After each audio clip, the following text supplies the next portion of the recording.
तो आज मैं आपको फैक्ट्स बताने वाला हूँ।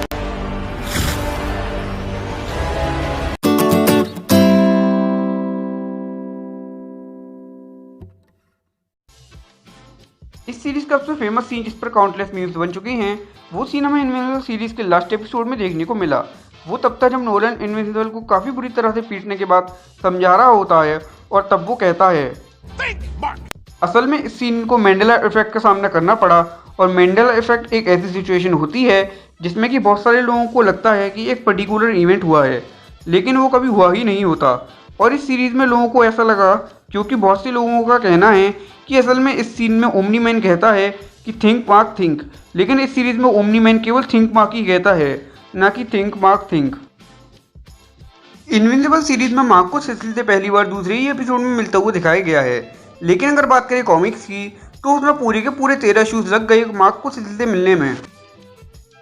वैसे तो हमें ओमनी मैन के असली इरादे यानी कि उसका अर्थ पे आने का मकसद एंड के कुछ एपिसोड्स में ही पता चला, लेकिन ओमनी मैन के शैतानी इरादों का रेफरेंस हमें दूसरे ही एपिसोड में मेकर्स के द्वारा दिया गया था। जब वो एलियन स्पीशीज को खत्म कर रहा होता है दूसरे एपिसोड के लास्ट में, तब वो कहता है कि You don't seem to understand. Earth isn't yours to conquer. असल में अगर हम देखें तो यहाँ पर ओमनी मैन का असल मतलब था कि अर्थ तुम्हारी नहीं है कॉन्कर करने के लिए, ये मेरी है। टीन टीम एक बैकअप टीम थी गार्डियंस ऑफ द ग्लोब के लिए, लेकिन वो भी पूरी तरह तैयार नहीं थी, जिसका हिस्सा मार्क यानी इनविजिबल भी था। और उसमें एक और मेंबर थी जिसका कि नाम था केट शाह, जिसको हम नॉर्मली डुप्लीकेट के नाम से जानते हैं। और डुप्लीकेट की पावर बिल्कुल उसके नाम की तरह ही थी, मतलब कि वो अपने डुप्लीकेट बना सकती थी। लेकिन सीरीज में ये नहीं बताया गया कि वो कब और कितने डुप्लीकेट्स बना सकती है। लेकिन हमें सीरीज में डुप्लीकेट के भाई मल्टीपॉल का कैमियो तीसरे ही एपिसोड में देखने को मिला जेल के अंदर। यहाँ पर सारे सुपरमैन्स को रखा जाता है। वैसे तो सीरीज के ज़्यादातर हेटेड कैरेक्टर सीरीज के विलन्स होते हैं, जैसे कि मनीष का आर्थर रोमान, लेकिन इस सीरीज का मोस्ट हेटेड कैरेक्टर और कोई नहीं बल्कि इनविंसिबल की गर्लफ्रेंड एम्बर थी।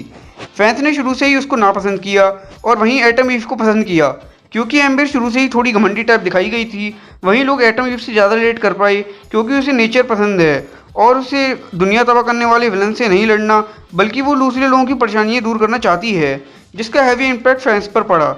और आग में घी डालने का काम इस सीरीज़ के 6th एपिसोड ने किया, जब हमें पता चला कि एम्बर को पहले से ही पता था कि ये मार्क ही इनविंसिबल है, लेकिन तब भी उसने मार्क को हर डेट पर गुस्सा होकर दिखाया और ऐसे एक्ट किया जैसे कि वो कुछ भी नहीं जानती।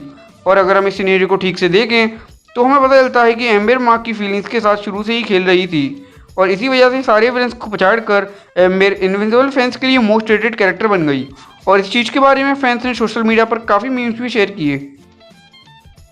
इस सीरीज में दिखाया गया है कि मोलर ट्विंस ने मॉर्टल को आसानी से वापस जिंदा कर लिया था, लेकिन सिसिल और जीटीए दुनिया भर की टेक्नोलॉजी लगाकर भी उसे जिंदा नहीं कर पा रहे थे।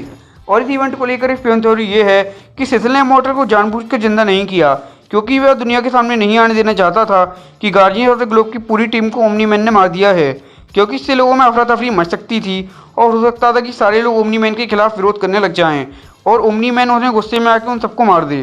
फिलहाल तो इस सीरीज के लास्ट में दूसरी बार मरे हुए मॉर्टल को जिंदा किया जा रहा था। वैसे तो गार्डियंस ऑफ द ग्लोब के कैरेक्टर्स बेस्ड थे डीसी के कैरेक्टर्स पर, लेकिन ब्लैक सैमसन का कैरेक्टर बेस्ड था मार्वल कॉमिक्स के एक कैरेक्टर डॉग सैमसन पर।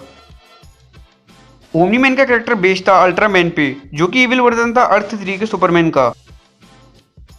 इनविजिबल सीरीज के क्रिएटर शुरुआत में ओमनी मैन का नाम सुपरमैन रखने वाले थे, लेकिन ये डीसी कैरेक्टर के नाम से सिमिलरिटीज रखने की वजह से इमेज कॉमिक्स, जो कि सारे कैरेक्टर्स को ओन करती है, उन्होंने इस नाम को चेंज कराया और इसका नाम ओमनी मैन रखा गया।